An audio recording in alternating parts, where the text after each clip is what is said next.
And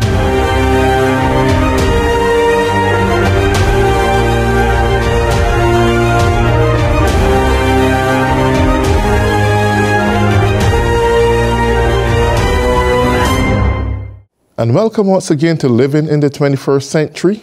Joining me today is Dr. Pingyi Song. She's serves as Director of Activities at Coker University, South Carolina. Dr. Song, it's a pleasure to have you on today. And I'm very interested in hearing about your culture, blending with the American culture, so forth. Thank you for having me. Thank you. So would you mind just telling us a little bit about your cultural exchange of music, a little bit about yourself, etc.? Yes. Right now I work at Coker University as a director of choral activity. So I teach two choruses, one mixed choir and one treble choir, and also some music classes. I just finished my doctorate at the University of North Carolina at Greensboro. And previous from that, I graduated from West Virginia University and Mansfield University of Pennsylvania and Guangzhou University. So originally I'm from China. I've been studying in the United States for, this is my ninth year coming up.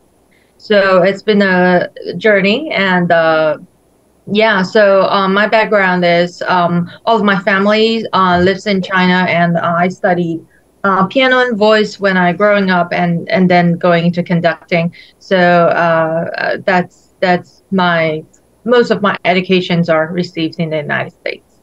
Great, that's good news.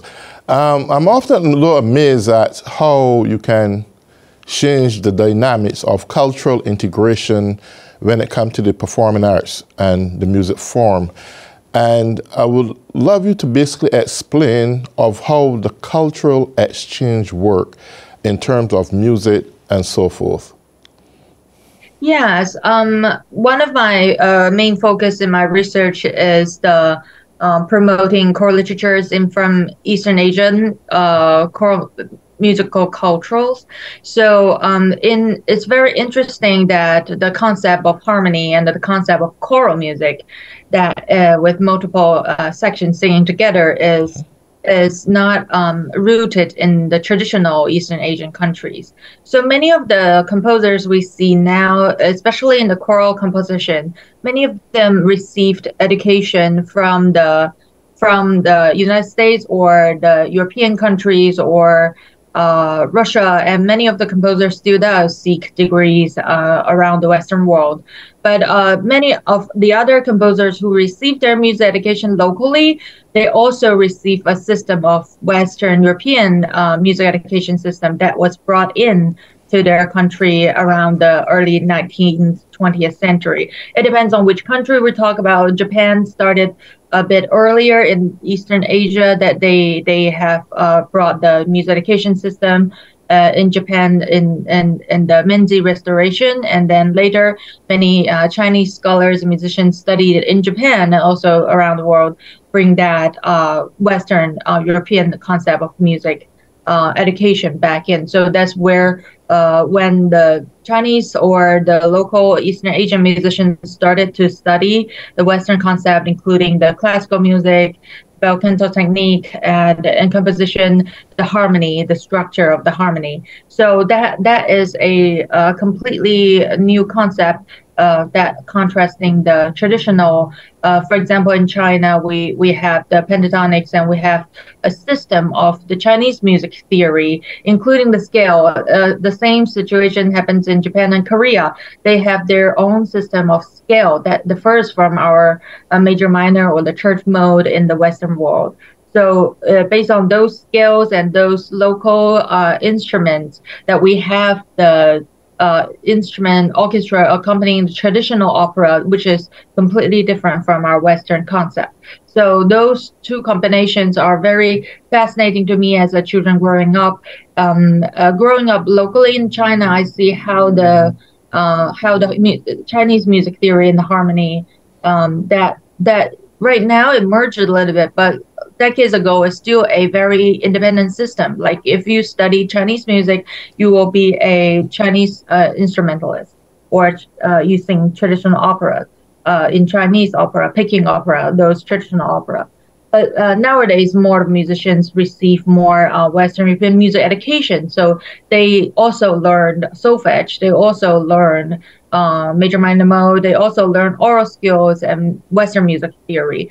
And even though if they study as Chinese musicians, so I see it comes both ways for musicians growing up like me, who receive both sides of the tradition. And now I'm a conductor, so I study more of the choral music. That's where I see most of the repertoire performed in the United States are very Western European dominated. So that's why I started to promote some more compositions that composed by Eastern Asian composers. Beautiful. One thing I often like to think about music, it has a common language that everyone understands, and it literally brings the world together. And I see the reason more and more every day why it's essential that we should have cultural exchange in music. And it just doesn't only function from the standpoint of getting good music and enjoying it and so forth, but it also alters one's perspective about life, politically, socially, even in some cases economically. How important it is that you think that musicians of all cross-sections of the world, is imperative that they come to acknowledge other people's music, that it can bring about a more common understanding of how people function and operate in this society, hence bring about more respect to one's culture and so forth. Yes, I think that is the beauty that draws me into this career of choral music. They are, particularly in music with lyric, this power is more powerful, and the lyric plays more important part in choral music and solo vocal music. In instrumental music, there is still the background and the history and why the composer composed this piece, but and we do talk about it in rehearsal, but it's not as important as the lyrics in choral music. So in the choral classroom, I see here in the United States from K-12 all the way to collegiate level, professional level, we perform like more and more nowadays, many of the schools, and it's essential to program and perform with an inclusive mindset. And I personally, I program lots of multicultural pieces. And for me, I program from inside out and outside in. That is a both way. Let me explain this. So when I look at my student body, when I look at my student demography, I see some cultures that they come from, that they already have a musical background as they grow up, the music they listen, the style they are familiar in. So sometimes I try to recognize that by programming contemporary American composers and also many musical styles that we sing. And when also I look at their repertoire that we have been performing in the past decade, past 5 years, what music have we in certain school or ensemble have been performing? So, and what pieces do we not perform? So in this semester in my choir, we have a love themed concert in February, and coming up in April, we have 2 concerts this semester. I programmed in Hebrew languages and also in Russian languages. I also programmed in French languages. And right now we're starting to study one in Korean languages. So besides all the lyric that we learned, the diction and all of those concepts, those essential subjects that we learn, technique that we learn to perform those foreign languages, it's definitely important that we talk about this music. Where does it come from? Why do we sing it? What does the lyric means? And if we do not communicate that lyric, that emotion, then it cannot go past us and touch the audience. So as a conductor, I select the repertoire, so it sort of generated for me. So I try to introduce a new piece to the students. Sometimes there is a curiosity. We started a Arabic piece from Egypt just last week, and that's many of our students' first time singing in that harmonic language, in that Arabic Egyptian scale, and also in Arabic language. So it's um, it's just as simple and as consistent as anybody will learn a new piece of music. Right now, we are very used to, if we learn opera, we learn Bach. We go back to the historic informed performance practice that we learn how to perform Baroque style, how to perform a classical style. But it's just the same thing that we learn how to perform a gospel piece, how to perform a spiritual piece, which is different than your gospel, and how do we approach the dialect in gospel spiritual piece? How do we perform in Korean language, and how do we perform in different musical tradition and musical cultural language, harmony, and all of those? It's just the same hard work and same preparation for your Bach piece as your multicultural piece. I think that's nowadays more and more people realize that you just cannot just pull a Chinese piece and just try to perform it. You got to study it as hard as you prepare and score study for your Mozart piece. Great. It's something I'm thinking about here in terms of potential economic values. And if you want to go back to the time of Mozart, Sebastian, Tchaikovsky, and the list goes on for those old classical composers and so forth. And you look at most recent people like Andrea Bocelli, Andrea Roy, who has like a multiplicity of followers in their swing of music. How would we tailor now in this generation going forward to meet such a mass gathering to support their art form? Now, you just basically discuss how you're doing it, and that is beautiful. We live in a modern generation with strange taste buds. How we can now prep for these strange taste buds that our younger generation now that into music or the art form would be able to penetrate that market and make make some economic well-being for themselves. How do we work with those kind of people? Yeah, so I think is a very important question and very important lens that we look at our nowadays music education, starting from K-12. I think many of the students are required to take choir or band or orchestra as their classes growing up. I think in our K-12 public music education, there are more and more music educators are informing their repertoire by this inclusive and multicultural sense. So students can get the experience in the ensemble that we promote more multicultural music. Also in the classical music realm, when we look at the structure, certainly it is structured to have some choir performed in the Western European cultural, such as the Bach Academy, many main city has it, and like the Mendelssohn Choir, Pittsburgh have one, and Philadelphia has one, and there are societies who are dedicated to perform those. But as well as we look at nowadays choral concerts, there are more elderly attending choral concerts, and that is a factor. And how do we reach the younger audience? That's another problem that's heavy on our heart as music educators and choral directors. So I think it is not that the music is not as attractive as the Western European concept or harmony. I think it's the promoting also. It's a marketing promoting. If you perform Beethoven 9, it's gonna be mostly a full house. People want to hear Beethoven 9 at least once a time live in their lifetime. But if you performed a orchestral piece by Chen Yi, it might not click in the audience heart as like, I gotta go see that concert. So there is that promotion, that economic effect that we have to keep in mind if you look at professional ensembles.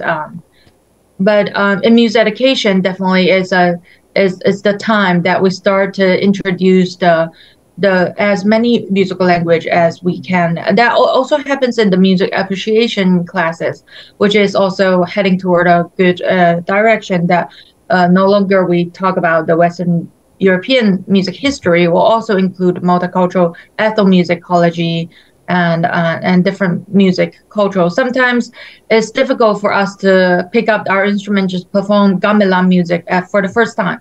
But at least in music appreciation classes, we get to watch them and we get to experience that cultural, and we get to see how gamelan music tie into Debussy's music when Debussy heard it first time in Paris and for gamelan music. So those are closely, it's a close net, the music, especially going to contemporary and the 21st century in music history. Those composers also look in the multicultural lens to get their inspirations.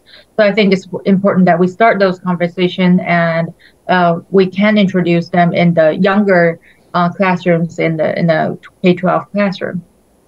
Well, I'm glad you mentioned that, because I recognize over the years that there are thousands of students every year who go to like Berkeley, and they study their music.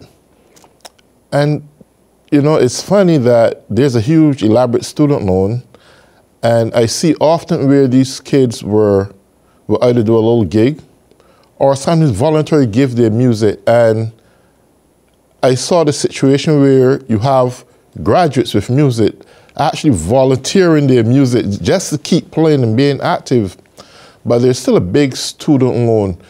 Is there a direction or a new dimension you can advise young people who are getting into music, like to form groups, professional groups, where they can start to establish themselves and make money from it, rather than just going their separate ways after college and giving their talent away for free after there's a school loan to pay and these type of things? What would be best advice you would have for students like this?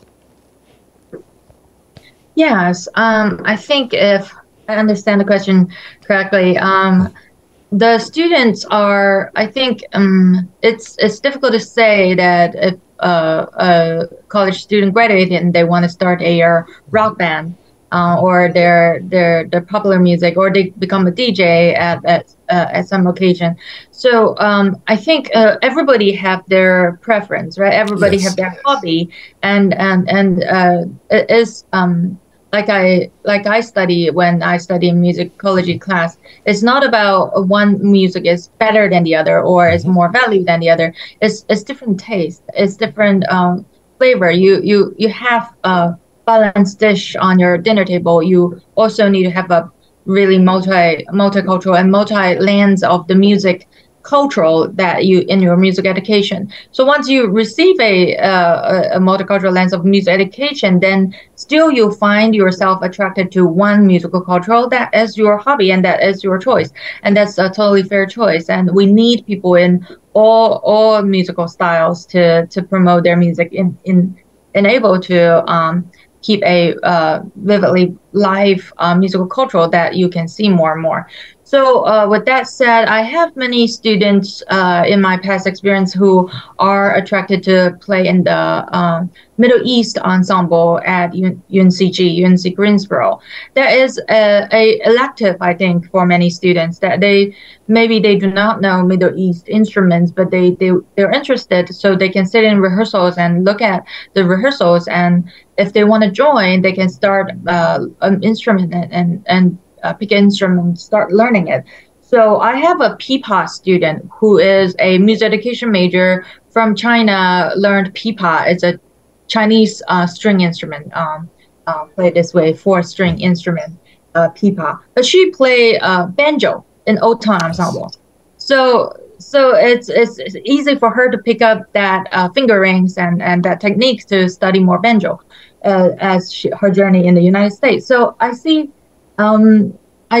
many people, sometimes we do not have those opportunities for our children to explore the musical culture. That is the part of the job that I'm trying to do, and many of my fellow music educators in K-12, also in the collegiate music education world, is try to expose as much as musical language to them, that they see beyond their own a musical cultural. They see like a jazz with a jazz background student, they can know more jazz than I can because they grew up with it. Maybe their parents are jazz musicians. They can tell me and educate me a whole lot about jazz.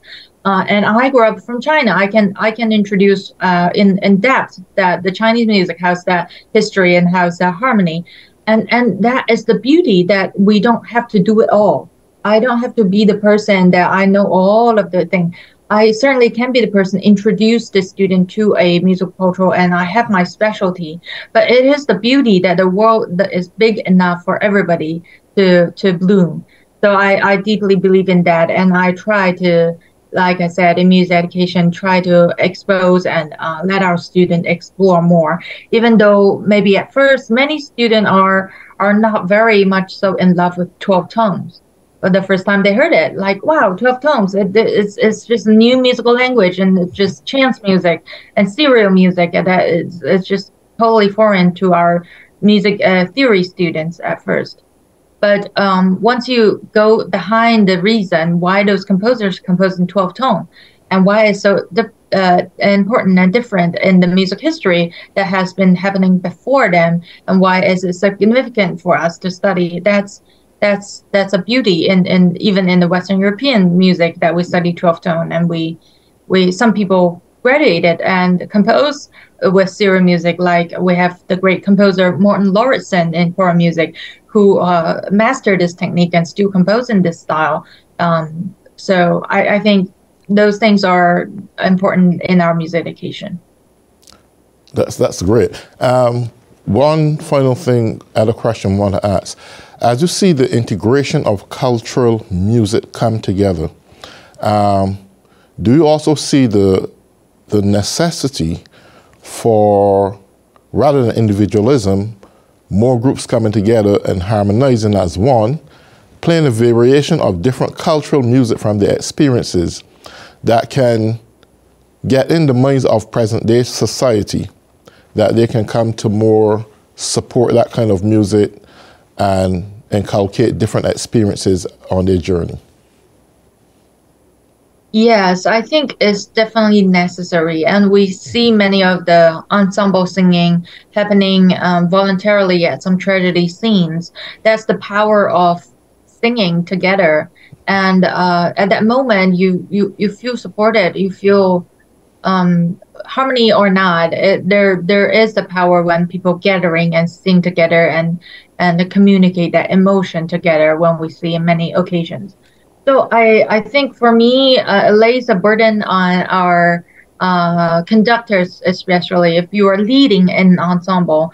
I think one have to reflect and think about why do they become a conductor and what is the leadership needs to be. We are so very much used to the leadership of conductor being the teacher on the podium, the maestro, the know-it-all, and they have to know, otherwise, why am I playing under your baton? And those conversations, those stereotypes started to broke up, I think, in this decades. And more as we see leader and leadership are more servant leadership. What can I bring to my ensemble? As a director, how can I see my ensemble strength as well as their weakness? Where do we strengthen, like we perform and we are very easy to get that and perform that musical style right away. That is our strength. But where is the musical language that we're lacking to study and lacking to learn, and that we need to explore, and we need to at least give ourselves a chance to try it. I think many of the music educators are kind of intimidated when we talk about, like you mentioned, the Mandarin Chinese lyric diction. When we look at a language or a musical language from a different cultural, sometimes it's easy for us to shrink back to our comfort zone, to our self-bubble, like I just perform contemporary American composers and that solely sells the tickets and we're fine. We're singing beautifully. That's true. But also I think as a music educator and ambassador of cultural exchange, that I try to make more as much as I can to some presentations at conferences, like I just did at the National American Choral Director Association conference in Cincinnati 2 weeks ago. So there are several topics that we can talk about. The first is what I call the fantastic pieces and where to find them. Many of the music educators don't have that in our education system, even in the graduate level. When we study choral literature, song literature, we don't have that. We don't have the education from many the repertoires of where do we find those pieces, who are those composers. We don't have the knowledge of that. And once we have that repertoire, how do we perform it? That's the next topic and the step of performance practice. How do we prepare it? So I think those are topic and journeys for music educators, for directors, and for conductors to start with. Well, thank you, Dr. Song. It's really a pleasure having you on here. And I'm sure this won't be the last time I'm hearing from you. We keep in touch. And I'll be sure to send the link when it comes to us. And for all those who have been tuning in or living in the 21st century, I want to say to you, have a nice day.